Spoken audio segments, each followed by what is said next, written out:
नमस्कार मित्रों, मैं हूं नेटन भानु और आपका इस चैनल पे स्वागत है। मित्रों, आज हम लोग BPSC three CS mock test 4 देखेंगे, ठीक है।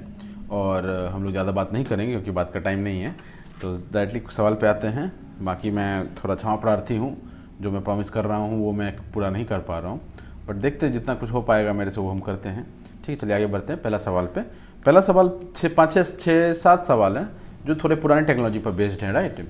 तो उसके भी थोड़ा सवाल देख लेते हैं, थोड़ा आपको आइडिया लग जाएगा कि अगर एक आध दो क्वेश्चन आया उससे उठ करके तो आप आराम से उसको मार सकते हैं, एटलीस्ट तुक्का तो भिड़ा ही सकते हैं, ठीक है। तो आ जाइए, पहला देखते हैं कि आपको पहले के टाइम में पता होगा कि पहले के टाइम में क्या होता था ना, कि हमारे पास एक टेलीफोन होता था, है ना, ठीक है। इसमें एक तार लगा हुआ होता था, ठीक है। तार एक जगह जाकर के कनेक्ट होता था और ये एक तार आता था पोल से आता था, इसी से एक और निकल के आता था जो हमारे कंप्यूटर में जाता था, ठीक है। हमारे किस में जाता था? कंप्यूटर में जाता था, ठीक है। तो इसको क्या बोलते थे हम लोग? डिजिटल सब्सक्राइबर लाइन, डीएसएल बोलते थे। तो उस पर आते हैं। तो उससे पहले एक सवाल है, which of this is not a constituent of residential telephone line, ठीक है। रेसिडेंशियल टेलीफोन लाइन का कौन सा कॉन्स्टिट्यूएंट नहीं है?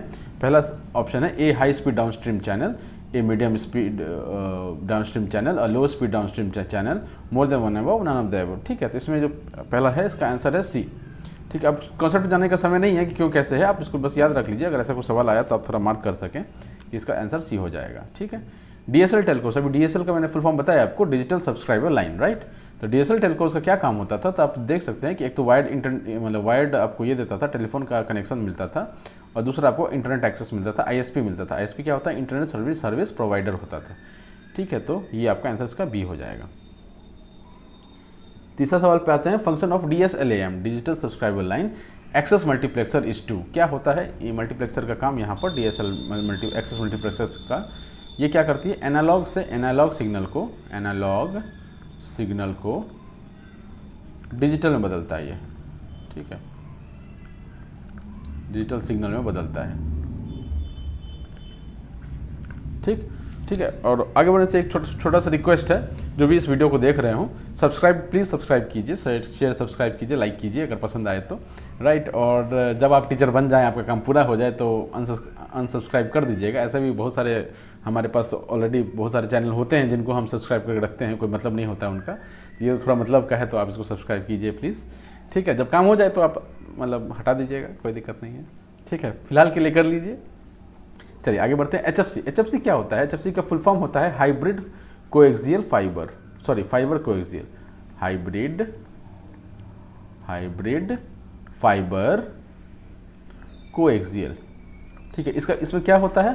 क्या कंटेंट पूछा गया कि इसमें क्या कंटेंट करता है? तो हमको नाम से ही पता चल रहा है कि इसमें क्या होगा, फाइबर केबल होगा, प्लस क्या होगा, कोएक्सियल केबल होगा इसमें, ठीक है। Which of the following statement is not applicable for cable internet. अब देखिए, ये केबल इंटरनेट एक्सेस आ गया। अभी तक हम लोग किसकी बात कर रहे थे? डिजिटल सब्सक्राइबर लाइन की बात कर रहे थे। अभी क्या किसकी बात शुरू हो गई? केबल इंटरनेट एक्सेस की। तो केबल इंटरनेट एक्सेस जो होता है उसमें क्या होता है, हमारे पास ये काम नहीं होता, क्योंकि ये हम पहले ही पढ़ चुके हैं इस सवाल में, तीसरे सवाल में पढ़ चुके हैं कि सी ऑप्शन जो है ये अपना DSL के लिए यूज़ होता है, मतलब टेलीफोन वाले लाइन के लिए यूज़ होता है, केबल के लिए यूज़ नहीं होता है, ठीक है। चलिए आगे आ जाइए। Among the optical distribution architectures that are essentially switched Ethernet जो होता है वो होता है कौन सा? AON होता है, AON, ठीक है। फुल फॉर्म क्या होता है? एक्टिव ऑप्टिकल नेटवर्क, ठीक है। इसका आंसर क्या हो जाएगा? ए हो जाएगा। सातवें सवाल पे आते हैं। Home internet access is provided by, home internet access किसके द्वारा प्रोवाइड किया जाता है? DSL हम देख चुके हैं, केबल हम लोग देख चुके हैं, यानी कि ये दो होंगे तो डी तो होना ही होना है। वैसे FTTP होता है, सबसे फास्ट यही होता है, FTTP वाला, ठीक है। तो ये तीनों ही इसके आंसर हो जाएंगे, ऑल ऑफ द अबव हो जाएगा इसका answer, that is more than one above, ठीक है। चलिए अब 8वें सवाल से पहले थोड़ा सा मैं आपको रिकैप करा देता हूँ, बस बहुत छोटा सा उसका व्यू रखेंगे कि क्या कैसे होता है। कि समय था 1983 का, जब इंडिया वर्ल्ड कप जीत रही थी इंडिया वर्ल्ड कप जीत रहा था, ठीक है। उस समय क्या आ गया? TCP/IP मॉडल आता है, TCP/IP मॉडल आता है, ठीक। और उसके बाद आता है 1984, ठीक है, जब इंदिरा गांधी का ये हो गया था। तो उस समय क्या हुआ था? आया था हमारे पास OSI मॉडल, ठीक है। तो अब ये आप यहाँ से देख सकते हैं कि OSI मॉडल में क्लियर कट आपको पता है कि 7 इसमें ये होते हैं, क्या होते हैं इसमें? 7 स्टेजेस होते हैं, 7 स्टेजेस होते हैं। टीसीपी आईपी मॉडल में थोड़ा सा ना आपको ये मिलेगा, कहीं 4 मिलेगा, कहीं 5 मिलेगा। यहाँ हम 5 मान के चलेंगे। वैसे मैं आपको बता दूंगा कि 4-5 क्यों हैं, ठीक है। यहाँ पर चाहे 4 होगा या फिर 5 होगा, डिपेंड करता है कि आप उस चीज़ को स्टडी कैसे करते हैं, ठीक है ना। अब ऐसा होता है ना कि किसी चीज़ को आप पढ़ने जाते हैं तो आप किधर से पढ़ना शुरू करते हैं उस पर डिपेंड करता है। आप इंडिया को पढ़ने जाएंगे तो अगर आप साउथ इंडिया से पढ़ना शुरू करेंगे तो आपको मिलेगा कि इंडिया का सबसे बड़ा लैंग्वेज तमिल है। लेकिन जब आप नॉर्थ इंडिया से पढ़ना शुरू करेंगे इंडिया को, मैंने इंडिया एज अ होल, तो आपको पता चलेगा कि हिंदी जो है सबसे बड़ा लैंग्वेज है, ठीक है। और अगर आप वेस्ट इंडिया से पढ़ना शुरू करेंगे तो पता चलेगा गुजराती मारवाड़ी सबसे बड़ा लैंग्वेज है। तो डिपेंड करता है कि आप किस तरह से उसको स्टडी करते हैं, उस पर डिपेंड करता है, ठीक है। उस कन्फ्यूज़न को भी हम लोग हैंडल करते हुए चलेंगे, ठीक है। तो जल्दी से देख लेते हैं कि 5 मॉडल्स, 5 अपने क्या क्या हैं। तो इसका जो सबसे पहला लेयर है एप्लीकेशन लेयर। कौन सा लेयर है? एप्लीकेशन लेयर, ठीक है। नंबर 1 नहीं होगा, ये 5th लेयर होगा, ठीक है। हम लोग ये लेयर क्या होता है, नीचे शुरू होता है, ठीक है। तो इसके कॉरस्पॉन्डिंग यहाँ पे क्या क्या लेयर होता है? एप्लीकेशन लेयर होता है, ठीक है, प्रेजेंटेशन लेयर होता है और सेशन लेयर होता है, ठीक है। तो 7 लेयर से तो ये हो जाएगा 7, 6, 5 लेयर, ठीक है। यहाँ तक क्लियर है। इसके बाद सारे सेम होते हैं, ठीक है। 4, 3, 2, 1, ठीक है। 4 क्या हो जाएगा? Transport layer, TRANS, transport layer, network layer, ठीक है, डेटा लिंक लेयर, और लास्ट में कौन सा होता है अपना? फिजिकल लेयर, ठीक है। सेम चीज़ यहाँ पर आप लिख सकते हैं 4, 3, 2, 1, ठीक है। Transport, network, data link layer और फिजिकल लेयर, ठीक है। अब इसमें क्या है ना कि कहीं कहीं पर आपको क्या मिलता है कि इस दोनों को मिला करके एक कॉमन लेयर बोल देते हैं, network access layer, network access layer, ठीक है। इससे क्या होता है बेसिकली यहाँ पे क्या होता है कि जब कनेक्ट, आप ये जो एप्लीकेशन लेयर देख रहे हैं वो आप देख रहे होते हैं, एंड यूज़र जो है वो एप्लीकेशन देख रहा होता है। जैसे आप और हम क्या है? एंड यूज़र हैं। आप इस वीडियो को देख रहे हैं, आप एंड यूज़र हैं, ठीक है। तो आप यहाँ पर बैठे हुए होते हैं, ठीक है। तो डेटा क्या है कि इधर से आएगा, इधर से ऊपर की तरफ मूव करता है, ठीक। अब ये फिजिकल लेयर जो बोला जा रहा है, फिजिकल लेयर या नेटवर्क एक्सेस लेयर जो बोला रहा है, बेसिकली यहाँ पर क्या होता है ना, फिजिकल लेयर में, तो फिजिकल लेयर के नाम से ही पता चल रहा है कुछ फिजिकल टाइप का चीज़ होगा। फिजिकल टाइप का चीज़ क्या हो सकता है? कोएक्सियल वायर हो सकता है, ऑप्टिकल वायर हो सकता है, जिससे आपको डेटा पास कर सके। तो यहाँ पर क्या होता है, फिजिकल लेयर पे जो है आपको तार देखने के लिए मिलता है, तार जो डेटा लेके आता है। उसके बाद यहाँ पर इंक्रिप्शन, डिक्रिप्शन और मतलब सेशन वगैरह तैयार होता है और आपको सामने देखने के लिए मिलता है, राइट। तो ये इसके ये हैं। तो आप समझ सकते हैं कि ये जो है इसके कोरस्पॉन्डिंग है, ये इसके कोरस्पॉन्डिंग है, ये इसके कोरस्पॉन्डिंग है, ठीक है। ये इसके कोरस्पॉन्डिंग है और ये इसकी कोरस्पॉन्डिंग है, राइट, ठीक।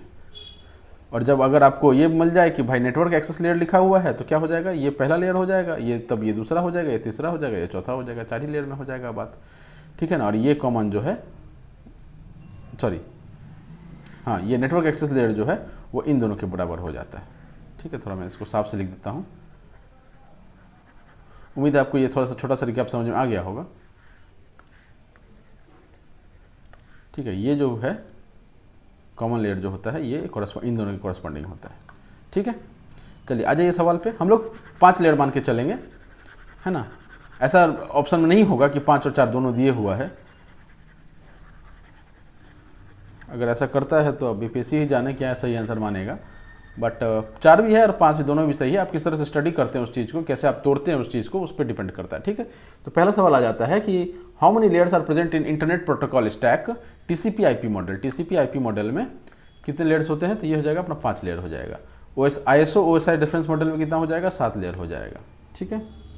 विच of the following layer is an addition to OSI model when compared with TCP IP model. OSI model में कौन सा एडिशन होता है? तो हमने देखा था कि बाकी सारे तो सेम थे, खाली एप्लीकेशन के कोरस्पॉन्डिंग वहाँ पर 2 एक्स्ट्रा लेयर आ रहा था, सेशन लेयर और प्रेजेंटेशन लेयर, ठीक है। Session layer and presentation layer, यानी एक से ज़्यादा सही हो गया, मतलब इसका ऑप्शन डी हो जाएगा, ठीक है। आगे आ जाते हैं। Application layer is implemented in. अब आपको ये समझना पड़ेगा कि यहाँ पर जो एप्लीकेशन लेयर है, मैंने आपको पहले ही बताया था कि इंड यूज़र जो होता है, जो आप और मैं जो हैं, वो हम लोग क्या करते हैं कि एप्लीकेशन लेयर देख रहे होते हैं, जो सामने हमको दिख रहा होता है डिकोड करके, वो देख रहे होते हैं, राइट। तो इसमें क्या होता है कि एंड सिस्टम में इसको एप्लीकेशन लेयर इंप्लीमेंट होता है। सिर्फ एप्लीकेशन लेयर ही नहीं, 4 लेयर जो हैं ऊपर टॉप के जो 4 लेयर हैं, एप्लीकेशन लेयर, ठीक है, प्रेजेंटेशन लेयर, सेशन लेयर और ट्रांसपोर्ट लेयर, ये चारों जो हैं आपके एंड सिस्टम से इम्प्लीमेंट होते हैं। चारों याद रखिएगा, ये चारों एंड सिस्टम से इम्प्लीमेंट होता है, मतलब अंत में जो यूज़र जहाँ पर बैठा हुआ होता है वहाँ से इसका इम्प्लीमेंटेशन चल रहा होता है। गजब आदमी सब है मतलब ये नॉइज़ में नहीं रोक सकता। ठीक है, आगे बढ़ते हैं। The functionalities of presentation layer include, the functionality of presentation layer include. अब देखिए कि एप्लीकेशन लेयर है जहाँ पे आप बैठे हुए हैं देखने के लिए। ठीक है, तो ऑब्वियसली उससे पहले प्रेजेंटेशन तैयार हुआ होगा जो आपको एप्लीकेशन लेयर में डिस्प्ले होगा। ठीक है, तो यहाँ पर क्या होगा, यहाँ पर क्या होगा, डिस्क्रिप्शन होगा, डिक्रिप्शन होना चाहिए, चलिए ठीक है जो भी है ये होगा। ठीक है, अगर आप कुछ इधर से डेटा देते हैं तो क्या इनक्रिप्शन होगा, कंप्रेशन होगा, यानी कि सब कुछ यहाँ पर होगा, यानी इसका आंसर डी हो जाएगा। ठीक है, delimiting and synchronization of data exchange is provided by, synchronization of data exchange की बात हो रही है। मतलब कहना का ये मतलब है, आपके पास बैंक का साइट होगा, आपके पास फेसबुक का साइट होगा। ठीक है, कोई सा भी एक साइट होगा, मतलब फेसबुक पर तो ऐसा नहीं देखे हैं, बट मोस्टली बैंक के साइट्स पर आप जाएंगे या बीपीएससी का जो आप फॉर्म भरे होंगे उसमें 14-15 मिनट का आपको टाइम दिखाता रहता है। तो क्या होता है वो, ठीक, उसमें वो सिंक्रोनाइज कर रहा होता है कि इतने देर में आप अपना डेटा दे दीजिए जो हम यहाँ पर डाल देंगे। अगर इसके बाहर गया तो वो खत्म हो जाएगा, 14 मिनट खत्म हो गया, उसके बाद आपको लॉगआउट कर दिया जाता है। क्यों लॉगआउट कर दिया जाता है, क्योंकि बोला गया है कि 14 मिनट में सिंक्रोनाइज करना है आपको, मतलब उसको डेटा को। तो ये 14 मिनट क्या है एक्चुअली, ये सेशन है। ठीक है, तो सेशन लेयर पे ये काम होता है, डिलिमिट कर दिया ना आपने, 14 मिनट से ज़्यादा का टाइम आप नहीं ले सकते हैं। ठीक है, तो ये सेशन लेयर पे होता है। In OSI model when data is sent from device A to device B, device A to device B, the fifth layer to receive data is, fifth layer to receive data. मैंने आपको बताया था कि ये data ऊपर की तरफ जाता है, तो नीचे से फिफ्थ लेयर कौन सा होता है। ठीक है, तो सातवां कौन सा होता है अपना एप्लीकेशन लेयर, छठा कौन सा होता है अपना प्रेजेंटेशन लेयर, पांचवा कौन सा होगा अपना सेशन लेयर। तो सेशन लेयर इसका आंसर हो जाएगा। In TCP/IP model when data is sent from device A to device B, the fifth layer to receive data is, तो फिफ्थ पांचवी लेयर तो होता ही है उसमें, टॉप लेयर वाला होगा। टॉप लेयर कौन सा है, एप्लीकेशन लेयर है। ठीक है, ए आंसर हो जाएगा इसका। In OSI model as a data packet moves from lower to upper layers, lower से अपर लेयर जब जा रहा होता है, हेडर्स आर क्या होता है वहाँ पर। हमने एक सवाल देखा था मेरे पिछले टेस्ट मॉक टेस्ट वाले में देखा था हमने, तो उसमें जब नीचे की ओर जा रहा होता है तो ऐड किया जाता है, जब ऊपर की ओर जा रहा होता है तो उसको रिमूव किया जाता है। तो यहाँ क्या हो जाएगा, रिमूव हो जाएगा। ऊपर की ओर जाएगा तो हेडर रिमूव होगा, नीचे की जो ओर जाएगा तो वो हेडर ऐड होता है। ठीक है, which of the following statement can be associated with OSI model. ठीक है, कौन सा OSI मॉडल के साथ एसोसिएट किया जा सकता है statement, a structured way to discuss and easier update system components, easily होना चाहिए, खैर छोड़िए इंग्लिश पे नहीं जाते हैं। The structured way to discuss and easily update system components, functionality at one layer no way requires information from another layer. यहाँ हमने पढ़ा था ना हेडर्स वाली बातें। ठीक है, तो इसमें क्या होता है कि जब डेटा मतलब लेयर बाय लेयर जब वो डेटा पास करता है तो उसमें वो क्या करता है कि मतलब ऐसा समझ लीजिए आप कि 7 तल्ला का बिल्डिंग है। ठीक है, 7 तल्ला है बिल्डिंग है, जब क्या करता है ना कि नीचे से कोई ऊपर जा रहा होता है, राइट, तो वो क्या नीचे मतलब क्या बोलेगा कि भैया एक काम करो, तुम ये पैकेट रख लो, इन्फॉर्मेशन आगे चाहिए होगा तो तुम इसको दे देना। उससे क्या होता है कि यहाँ पर हमको no way requires information from another layer से इन्फॉर्मेशन नहीं मांगता है वो, क्योंकि ऑलरेडी वो जब ऊपर जा रहा होता है 7th लेयर तक में, तब उसको डेटा बीच बीच में लेयर्स जो है वो प्रोवाइड करते चले जाती हैं। तो जो ऊपर के लेयर्स में रिक्वायर्ड होगा वो ऑलरेडी उसके पास होता है। ठीक है, तो वो कॉन्टैक्ट करने की कोशिश भी नहीं करता है। ठीक है, तो इसका आंसर क्या हो जाएगा, बी हो जाएगा। OSI स्टैंड्स फॉर, अब ये तो बहुत आसान सवाल था, open system interconnection, open system interconnection. ठीक है, अब ऑपरेटिंग सिस्टम ऑप्टिकल सर्विस हो सकता है, मैंने ऑपरेटिंग सिस्टम तो नहीं होगा, ऑप्टिकल में थोड़ा कन्फ्यूजन आ सकता है, बट ओपन सिस्टम पर चलिएगा, क्योंकि मतलब आप डेटा भेज रहे हैं और कोई एक्सेस कर रहा है तो ओपन सिस्टम टाइप का ही कुछ बात होगा। ठीक है, sorry, TCP/IP model does not have dash layer but OSI model have this layer. ठीक है, कौन सा लेयर TCP/IP मॉडल के पास नहीं होता है, तो आप पढ़ के देखेंगे तो ये तो होता ही, ये होता ही, यानी सेशन लेयर नहीं होता है। ठीक, नेक्स्ट सवाल पे आते हैं, which layer is use to link the network layers and user support layers. ठीक है, नेटवर्क लेयर और यूजर सपोर्ट लेयर्स। ठीक है, तो ऐसा पूछ रहा है कि जो यूजर का ऊपर एंड यूजर बैठा हुआ है और नीचे जो नेटवर्क तैयार हो रहा है, छिप तो नहीं गया, नहीं। ठीक है, नेटवर्क है, ये फिजिकल लेयर है, यहाँ से तार निकल के जा रहा है और यहाँ पर इसको स्क्रीन, यूजर को स्क्रीन दिख रहा है। ठीक है, तो बीच में कौन सा ऐसा लेयर होता है जो कि नेटवर्क सपोर्ट लेयर और यूजर सपोर्ट लेयर को के मतलब लिंक के काम की तरह काम करता है। तो बीच में क्या होता है अपने पास, यहाँ पे एक होता है ट्रांसपोर्ट लेयर, ट्रांसपोर्ट लेयर ये काम करता है। ठीक है, सी आंसर हो जाएगा इसका। Which address is used on internet for employing the TCP/IP protocol. ठीक है, TCP/IP प्रोटोकॉल को एम्प्लॉय करने के लिए कौन सा एड्रेस यूज़ करते हैं, तो हम लोग तीनों ही एड्रेस यूज़ करते हैं, ABC तीनों ही यूज़ करते हैं, यानी कि इसका आंसर डी हो जाएगा। ठीक है, क्या है तीनों, क्या है, physical address, logical address, port address, specific address, सारा कुछ हम लोग यूज़ करते हैं। ठीक, TCP/IP model was develop dash the, ये तो प्रायर वाली बात हो गई ना, मतलब ये 1983 में आया था वर्ल्ड कप के टाइम पे। ठीक है, ये 1984 में आया था इंदिरा गांधी के जाने के टाइम पे, राइट, तो ये प्रायर होगा। मैं बस याद रखने के लिए अब इंदिरा गांधी का नाम ले रहा हूँ, मैं कोई ऐसा है नहीं कि मतलब कोई पॉलिटिकल में बात नहीं उठाना चाह रहे हैं यहाँ पर। ठीक है, मैं डिस्क्लेमर डाल रहा हूँ, बस याद रखने के लिए बोल रहा था कि 84 में उनका मतलब उनको गोली मार दिया गया था और उनका मतलब देहांत हो गया था, तो उसको आप उस तरह से याद रख सकते हैं। Which layer is responsible for process to process delivery in general network model. ठीक है, प्रोसेस टू प्रोसेस डिलीवरी की बात हो रही है, which layer responsible for process to process delivery. ठीक है, इन जनरल नेटवर्क मॉडल कौन सा लेयर होता है, अपना ट्रांसपोर्ट लेयर होता है। ठीक, which address is use to identify a process on a host by the transport layer. ठीक, कौन सा एड्रेस यूज, जैसे अभी प्रोसेस ऑन द होस्ट मतलब आपने जैसे कैसे बताऊँ मैं, सपोज आपने फेसबुक का एक पेज खोला, ठीक है, वहाँ से आपने कुछ उसको डेटा को मांगा, मतलब जैसे आप किसी का प्रोफाइल खोलते हैं, ठीक है, आपकी कोई मतलब लड़की पसंद आ गई, आप उस लड़की का प्रोफाइल खोलने गए, आपने क्लिक मारा, तो क्या पीछे क्या होता है वो अपने को पता नहीं चलता है, क्योंकि हम तो एंड यूज़र हैं, राइट, पर पीछे क्या होता है कि उसके जो उसका जो होस्ट होता है ना, उस पर वो क्लिक मारता है और आपको डेटा फेच करके लाता है। ठीक है, तो ये कहाँ से लेके आता है, ये पोर्ट एड्रेस से होता है। Which layer provides the services to users. ठीक है, यूज़र को कौन सा लेयर सर्विस प्रोवाइड करता है, तो पता है अपने को कि एप्लीकेशन लेयर पे ही हम बैठे हुए होते हैं, तो हमको वही सर्विस प्रोवाइड करता है। Transmission data rate is decided by, अब ये देखिए ट्रांसमिशन डेटा रेट। ठीक है, अब ट्रांसमिशन किस चीज़ से होता है, कंप्यूटर में तो सब कंप्यूटर का चिप एक जैसा ही होगा, बट अंतर क्या होता है कि आपका सामने वाले के कंप्यूटर के बीच में कैसा तार कैसा है। ठीक है, तार कैसा, अब तार वाली बात कहाँ पे उठती है, तो तार वाली बात जहाँ पे उठती है उसका नाम क्या था, फिजिकल लेयर। हमने बताया था आपको कि फिजिकल लेयर पे तार कनेक्शन होता है, तो अगर वो फाइबर होगा तो तेज होगा, ऑप्टिकल होगा तो और तेज होगा। ठीक है, कुछ दिन बाद पता चलेगा कि वाईफाई टाइप का कुछ चल रहा है, वाईफाई चल रहा है। ठीक है, तो भाई वैसे भी अभी ऑप्टिकल ज़्यादा तेज है, वाईफाई में तो क्या होता है डिस्ट्रीब्यूटेड नेटवर्क टाइप का हो जाता है, तो उतना डिटेल में नहीं जाते हैं। फिलहाल अपने को जो सवाल है, transmission data rate is decided by physical layer होता है, क्योंकि यहाँ पे ये तार होते हैं। ठीक है, फिजिकल लेयर पर हमारा तार कनेक्शन, जितना बढ़िया तार होगा उतना बढ़िया, जितना बढ़िया रोड होगा उतना बढ़िया स्पीड होगा। तो तार जो है वो स्पीड का ही काम करता है, रोड है डेटा के लिए बेसिकली।